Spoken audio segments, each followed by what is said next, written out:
લોકમત ન્યૂઝમાં આપનું સ્વાગત છે। વડોદરા જિલ્લાના સાવલી તાલુકાના આસોજ ગામમાં ભાડે લેવામાં આવેલા મકાનમાં ચાલી રહેલો નકલી ચલણી નોટો બનાવવાનો ગોરખધંધો જિલ્લા લોકલ ક્રાઇમ બ્રાન્ચે ઝડપી પાડ્યો છે। બાતમીના આધારે એલસીબીની ટીમે સાંજના સમયે મકાન પર દરોડો પાડી કાર્યવાહી હાથ ધરી હતી। પ્રાથમિક તપાસમાં સામે આવ્યું છે કે આરોપીઓએ શંકા ન જાય તે માટે ગામની સીમમાં આવેલ શાંત વિસ્તારમાં મકાન ભાડે રાખ્યું હતું। અહીંથી 500 અને 200 રૂપિયાની નકલી નોટો તૈયાર કરી બજારમાં ચલાવવામાં આવતી હતી। દરોડા દરમિયાન પોલીસે કલર પ્રિન્ટર, વિશેષ પ્રકારનો કાગળ અને શાહી સહિતનો સામાન જપ્ત કર્યો છે। સાથે જ કુલ 16 નકલી નોટો કબજે કરી છે। આ મામલે નરેન્દ્ર જંગલાલ પાલ અને હેમંત મગનલાલ જાંગીરની ધરપકડ કરવામાં આવી છે। બંનેની સઘન પૂછપરછ ચાલી રહી છે। સમગ્ર કૌભાંડ અંગે જિલ્લા પોલીસ વડા સુશીલ અગ્રવાલે પત્રકાર પરિષદ યોજી વિસ્તૃત માહિતી આપી હતી।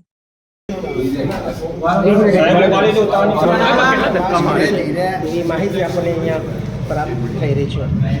સાહેબ આમાં નરેન્દ્ર પાલને પેલા જાકીર કોણ છે બતાવજો તો। બસ ભાઈ પાછળ હેડ ઉભા રહો, બસ હેડ ઉભા રહેજો। ગઈકાલે વડોદરા ગ્રામ્ય એલસીબીને મળેલ બાતમીના અનુસંધાને સાવલી રોડ ઉપર આસોજ ગામની એક ઓરડીની અંદરથી નકલી નોટ બનાવતા 2 ઇસમોની ધરપકડ કરવામાં આવી છે। આ બંને ઇસમોના નામ નરેન્દ્ર જંગલાલ પાલ, મૂળ રહેવાસી ઉત્તર પ્રદેશનું છે અને ગયા 10 વર્ષથી આ ગુજરાતની અંદર રહેતો હતો। અને બીજો આરોપી હેમંત મદનલાલ જાંગીડ એ મૂળ રહેવાસી મહારાષ્ટ્રનો છે અને થોડાક સમય પહેલાં જ અહીંયા આવ્યા છે। આ બંને પાસેથી એમના ઘરમાંથી એક પ્રિન્ટર અને લેપટોપ બદલ નકલી નોટો પ્રિન્ટ કરવાનું જો છે કાર્યવાહી ચાલતી હતી, જે પૈકી 14 જેટલા 500ના નકલી બનાવટી નોટ અને 2 જેટલા 200ના નકલી બનાવટી નોટ હાલ પોલીસ દ્વારા કબજે કરવામાં આવ્યા છે। હાલ બંને આરોપીઓની ધરપકડ થઈ ગઈ છે અને પોલીસ દ્વારા આ રેકેટ પ્રમાણે બીજી પૂછપરછ પણ હાલ ચાલુમાં છે।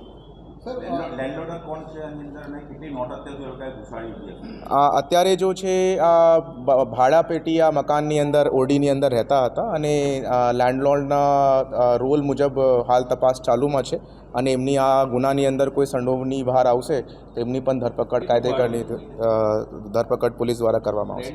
એ અત્યારે તપાસ ચાલુની અંદર છે। એ અત્યારે જો છે ગયા 1.5 મહિનાથી જો છે આ લોકોએ આ નકલી નોટ બનાવવાનું કામ ત્યાં ચાલુ કર્યું છે। પ્રાથમિક દૃષ્ટિથી આ વસ્તુ સામે આવી છે અને બંને લોકો જો છે તે કંપનીની અંદર મજદૂર તરીકે કામ કરે છે। નહીં, લોકલ પોલીસ કરે છે અત્યારે।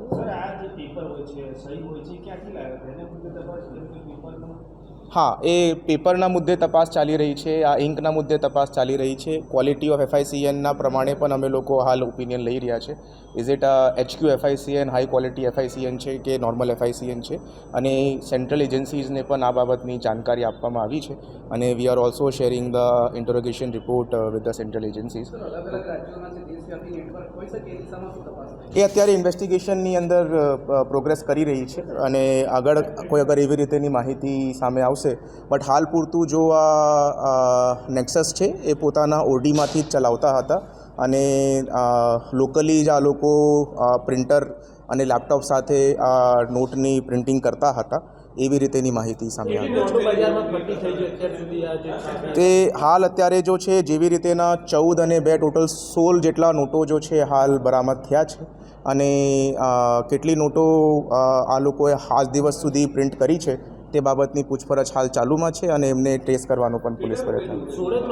500 રૂપિયાની 14 નોટ બરામદ થઈ છે, 200 રૂપિયાની 2 નોટ બરામદ થઈ છે અને વધારેની નોટ એમના દ્વારા ભૂતકાળની અંદર છાપવામાં આવેલી હોય એવી રીતેની પણ તપાસ દરમિયાન હકીકત સામે આવી છે। We will investigate it and further take any legal action as and